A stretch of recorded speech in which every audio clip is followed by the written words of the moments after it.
মহিলারা জুমার নামাজ কিভাবে পড়বেন এবং কত রাকাত পড়বেন এবং কোন সময় পড়বেন, এই বিষয়টা নিয়ে আমাদের সমাজে অনেক ভুল ধারণা আছে। অনেকেই বলে যে মহিলারা জুমার নামাজের মতো 2 রাকাত আদায় করবে। অনেকেই বলে না, জোহরের নামাজের মতো 4 রাকাত আদায় করবে। আবার কেউ কেউ বলেন যে মহিলারা জুমার নামাজ পড়বে, কিন্তু জুমার নামাজ যখন মসজিদে হবে এই মসজিদের নামাজ শেষ না হওয়া পর্যন্ত তারা বাড়িতে নামাজ পড়তে পারবে না। মুসল্লিরা যখন নামাজ শেষ করে বাসায় আসবে তখন মহিলারা বাসায় নামাজ আদায় করবে।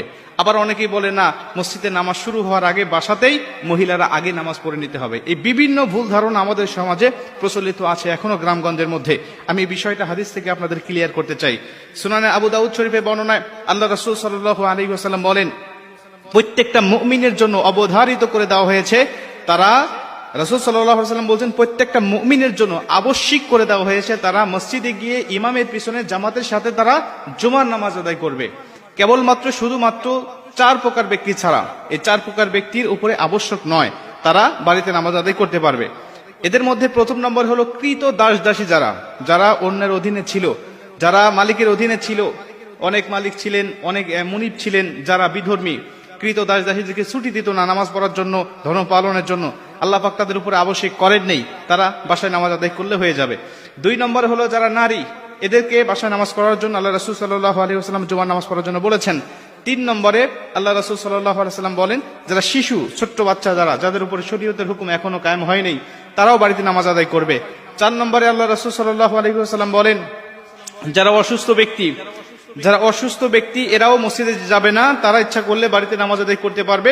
বাড়িতে জুমার নামাজ আদায় করলে নামাজ হয়ে যাবে। তাহলে এই 4টি প্রকার মানুষের মধ্য থেকে আমরা জানতে পারলাম যে রাসূল সাল্লাল্লাহু আলাইহি ওয়াসাল্লাম বলেন যে যদি নারী বাসায় নামাজ আদায় করে তাদের জুমার নামাজ হয়ে যাবে। তবে এই বাসায় তারা নামাজটা কিভাবে আদায় করবে? যেহেতু একাকী নামাজ আদায় করতে হবে, অবশ্যই একাকী নামাজ যখন পড়বে সে জুমার নামাজ আদায় করবে না। সে 2 রাকাত নামাজ পড়লে নামাজ হবে না, তাকে 4 রাকাত জোহরের মতো করেই নামাজটা আদায় করতে হবে। আমাদের সমাজে হাজারো মহিলারা আজও এই ভুলটা করে যাচ্ছে, তারা শুধুমাত্র 2 রাকাত নামাজ আদায় করছে। আর এটা সজ্ঞানের শেষ ছায় যদি তারা এইভাবে করে আসে, অতীতে অনেকবার করেছে, এজন্য আল্লাহ পাকের কাছে ক্ষমা চাইতে হবে এবং এই নামাজগুলোকে কাজা আদায় করে দিতে হবে। কেন? সে একাধিক সপ্তাহে সে জুমার নামাজ বা জোহরের নামাজটাকে সে ত্যাগ করেছে, সে 4 রাকাতের জায়গায় 2 রাকাত পড়েছে। এর জন্য অবশ্যই তাকে গুনাহগার হতে হবে যতক্ষণ না পর্যন্ত সে তওবা করে। এর সাথে সাথে যেহেতু অসুস্থ মানুষও বাসায় নামাজ আদায় করবে, অতএব অসুস্থ মানুষগুলো জুমার নামাজটা আদায় করতে পারবে না। 2 রাকাত নামাজ আদায় করলে তাদের হবে না, অবশ্যই 4 রাকাত করে নামাজ আদায় করতে হবে।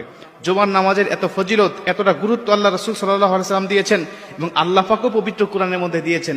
আপনারা জানেন 114টি সূরার মধ্যে আল্লাহ পাক জুমআ নামে একটা সূরাই নাজিল করে দিয়েছেন।